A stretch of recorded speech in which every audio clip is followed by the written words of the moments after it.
Simone's going to join me in. Hey, Sarah. I'm happy you're here. That's great. Simone's going to join me and ask a bunch of questions that we got as well in a little bit, but I'll just wait for a few people to kind of like pop in, and then I'll get started in a few moments. Um, Sarah, you got any questions about emotional intelligence? You can just post it in there and we'll add it into the mix.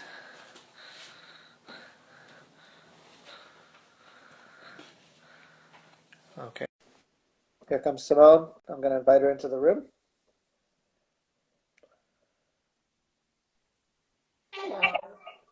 Oh, there you go. Great. Do we have a little bit of an echo? I think so. I'm just going to turn my volume down. Okay. Does that help? I think so. Okay. Can you guys still hear us? Sarah asked a question. How do you help develop EQ in employees? Good question, Sarah. It's coming up, Sarah. I have all of the questions, and that's one of um, yeah, so developing EQ in employees, I'll address that one like right out of the gate, just because Sarah just asked it. So the question was, how do you develop EQ in employees? First of all, you have to make a decision that that's something that you want to do, um, and and then there's a whole bunch of steps around making that happen.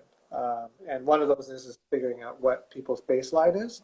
Um, and so we'll talk a little bit more about that as we kind of get into it. But if you want to make a particular goal of having EQ become a forefront in the workplace, then it's great to just initially go, okay, you know what, we're going to focus on this. I'm working on with a couple of businesses right now on developing EQ, and it's a pretty cool undertaking for sure. Um, looks like Maybe two. there you go. I gave a wave there as well. Okay, so this will get recorded after as well, and we'll hopefully see some more people join in. But feel free to engage and ask your questions or leave your comments and do that whole thing as well. So Simone is going to ask a bunch of questions. We got some questions, and I'm going to try to do my best to answer them as clearly as possible. If you have any points where you're still confused about what I'm explaining, then just feel free to jump in and comment on that. Um, Anything you want to add before we get started? We're sitting across from each other because we couldn't fit In in the, the one video. So if we look up, we're just looking at each other. yeah. Just so you know. Okay. Cool. Yeah. So I probably actually turn my volume down slightly more because I don't need to hear you ask the question twice. Okay. Right? Okay. Cool. So Okay. So let's start off with what is emotional intelligence? okay, emotional intelligence. It's something that we all have. It is a set of traits. It's traits, characteristics, or aspects of our personality. Um, they've been around since we've been human beings. So it's not like emotional intelligence is like something that's just recently been discovered from the perspective of, oh, because we discovered it, now it exists. It's always existed. We're just starting to create the model around what emotional intelligence is. So, you know, when you go all the way back to like 1937, Napoleon Hill was like, oh, you know what, you should really take care of the interests and be sympathetic um, with your workers. And so, um, right there, that's a sign of emotional intelligence. And we've kind of replaced the word sympathy with the word empathy in a lot of cases. You will hear empathy associated with emotional intelligence a lot. It is one of many factors in emotional intelligence. It's not the only one, though. It's just considered kind of one of the forefront ones, and people kind of understand it. So uh, Daniel Goleman kind of came up with the whole idea of emotional intelligence in the 90s, wrote a book about it, and then there's a lot of psychology that's being researched in and around emotional intelligence at this point. Nice. So is it abbreviation? Because I've seen it as EQ, I've seen it as EI? Um, like what's the abbreviation for emotional intelligence? So emotional intelligence has been abbreviated as EQ, as kind of a parallel to IQ, but they're actually not the same thing, and they don't measure on the same scale. So EI is technically a more it's a better abbreviation for it because emotional intelligence.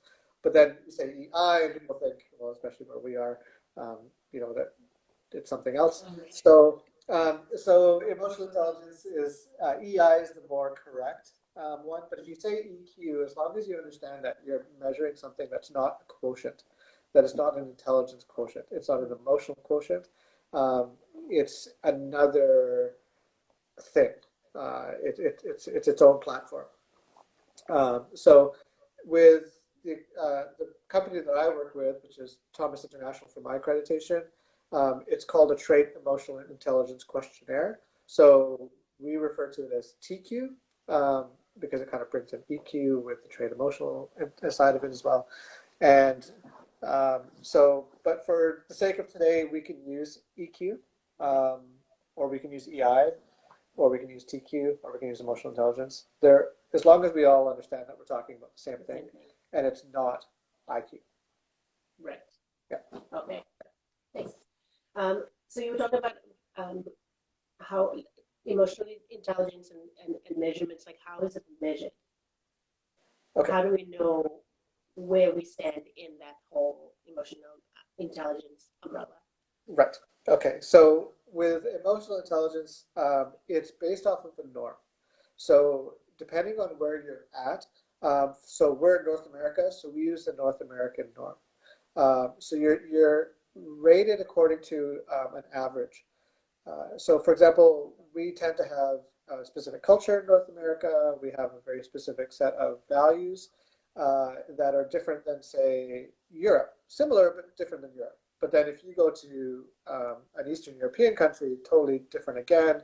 If you go to a Latin country, different again. And so understanding that you're comparing yourself against the norm in which you exist. So for example, you may be very emotionally expressive if you are an expressive person in Russia, but maybe when you go to Spain, you would be considered very low as far as emotionally expressive relative to Spain, because in Spain everyone's huggy huggy. So, so understanding that. So when we're looking at EQ, we're looking at it for where we are, which would be where do you fall in the spectrum of North American norm. Oh, okay, great. Now, so is it genetics? Is emotional intelligence in our genes? Like, how does that actually work? So it's actually a mix of nature and nurture. So you're going to have both. So you've got there will be some genetic factors in there.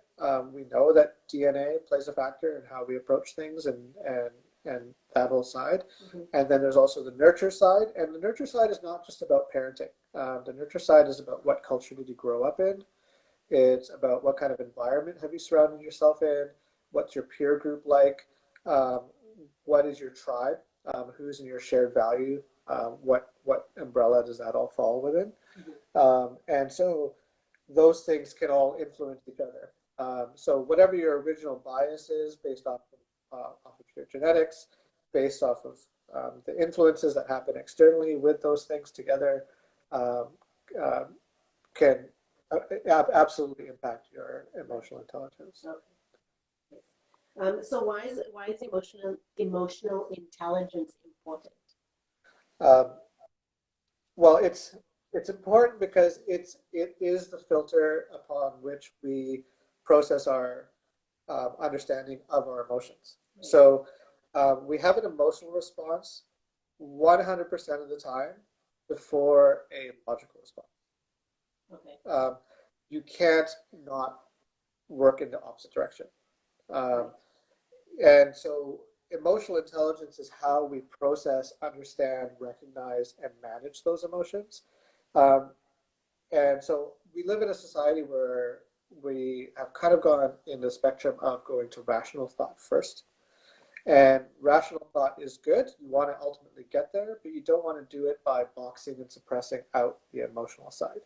So emotional intelligence is how do you actually manage the emotion and recognize it both in yourself and in other people, and how do you manage the emotion in someone else who's having an emotional response, and how does that play into effect with the rational output and the behavior that happens. So the train is that generally you have some sort of activating event, Right. right? So something happens. Mm-hmm. Someone says something, you are engaging in a conversation, you read something, whatever happens to be, that activates an emotional response. Then you go to, okay, so the emotion is happening, and then you process that emotion, and then you go to the behavior on the outcome. So if you have poor understanding of your own emotional intelligence, or your emotional intelligence is low, the odds of you getting to the desired rational outcome is lower, unless you have a greater self-awareness of what your emotional intelligence is. Right. Yeah. So it's a big factor, it's a big important factor in. It will happen. Right. Yeah. In every engagement and in every interaction, right, it will happen. Whether you're reading an article, watching a movie, and so how we connect with it, and then what happens right on the other side of that connection is kind of the complex area that happens within that. So how would it help someone? What are the benefits of emotional intelligence? So self-awareness is the first key of anything. So an example that I gave in a completely different um, discussion once was, imagine you're playing tennis in a completely dark room. You have no feedback. So, but now if you have a light on, you're like, okay, well, I can see this side of the court. And then if you're playing outside, you can see both sides of the court. So you have all the information. You can now decide where to place yourself and what's coming at you and where you need to respond to hit the ball back and to actually engage in the game. The more light you have on that, the more self-awareness you have. So if you think of that tennis analogy, then you're starting to understand, okay, well, where are the lines? Where's the net? Where am I at? What inputs are coming at me? How do I respond to those inputs? And and um, so right away, you're having a positive.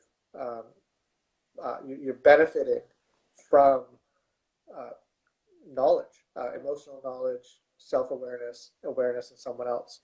Um, and so there's multiple factors and facets that exist in all of that stuff. Right. Yeah. So is there a way to improve emotional intelligence? Actually, let me ask you this question first.